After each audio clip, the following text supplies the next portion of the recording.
നമസ്കാരം കൂട്ടുകാരെ, എല്ലാ പേർക്കും സ്റ്റോറി ഫോളിയോയിലേക്ക് സ്വാഗതം. നമുക്ക് ഇന്നത്തെ കഥ കേട്ടാലോ? ഇന്നത്തെ കഥയുടെ പേരാണ് സഞ്ചാരിയും പണക്കിഴിയും. The traveller and money bag. പണ്ട് ഒരു സഞ്ചാരി അഥവാ ട്രാവലർ ഒരു നഗരത്തിലേക്ക് യാത്ര ചെയ്യുകയായിരുന്നു. നടന്നു പോകുമ്പോൾ വഴിയുടെ നടുവിൽ കട്ടിയുള്ള ഒരു പണക്കിഴി അഥവാ മണി ബാഗ് കിടക്കുന്നത് അദ്ദേഹം കണ്ടു. അദ്ദേഹം അത് പെട്ടെന്ന് എടുത്ത് നോക്കി. കിഴി നിറയെ തിളങ്ങുന്ന സ്വർണ്ണ നാണയങ്ങൾ. സഞ്ചാരി സന്തോഷം കൊണ്ട് തുള്ളിച്ചാടി. അപ്പോൾ അതാ ഒരു കർഷകൻ പരിഭ്രാന്തനായി ഓടി വരുന്നു. അയ്യോ അയ്യോ, കർഷകൻ കരഞ്ഞു.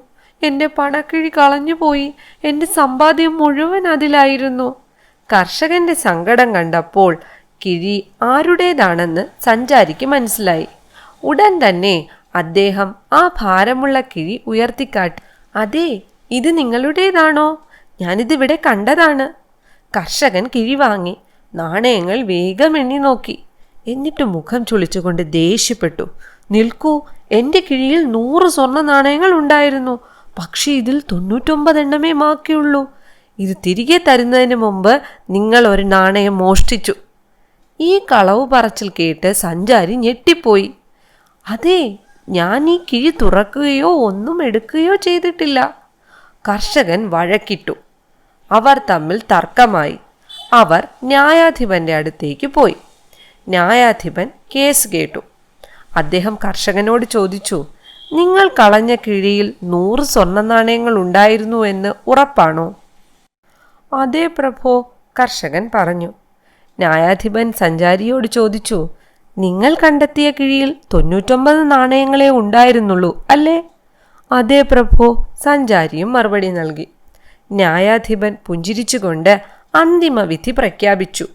സഞ്ചാരിക്ക് 99 നാണയമുള്ള ഒരു കിഴിയാണ് കിട്ടിയത്. കർഷകനാകട്ടെ 100 നാണയമുള്ള കിഴിയാണ് കളഞ്ഞത്. അതിനാൽ ഇത് കർഷകന്റെ കിഴിയായിരിക്കാൻ സാധ്യതയേയില്ല. സഞ്ചാരി സ്വതന്ത്രനാണ്. കർഷകൻ തൻ്റെ 100 സ്വർണ്ണ നാണയമുള്ള കിഴി തുടർന്നും തിരയുക.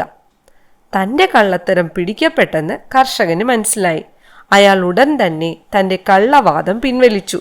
സത്യം ഏറ്റുപറഞ്ഞു. സത്യസന്ധനായ സഞ്ചാരിയെ ന്യായാധിപൻ അഭിനന്ദിച്ചു. കൂട്ടുകാർക്ക് ഈ കഥ ഇഷ്ടമായോ? ഈ കഥയിലെ ഗുണപാഠം എന്താണ്? സത്യസന്ധതയാണ് ഏറ്റവും നല്ല നയം. അതുപോലെ അത്യാഗ്രഹവും അസത്യവും നമ്മളെ കഷ്ടത്തിലാക്കും. ഈ കഥ ഇഷ്ടമായാൽ കഥ ലൈക്ക് ചെയ്യാനും നിങ്ങളുടെ കൂട്ടുകാരുമായി ഷെയർ ചെയ്യാനും സ്റ്റോറി ഫോളിയോ സബ്സ്ക്രൈബ് ചെയ്യാനും മറക്കല്ലേ. അടുത്ത് മറ്റൊരു കഥയുമായി കാണും വരേക്കും ഗുഡ് ബൈ.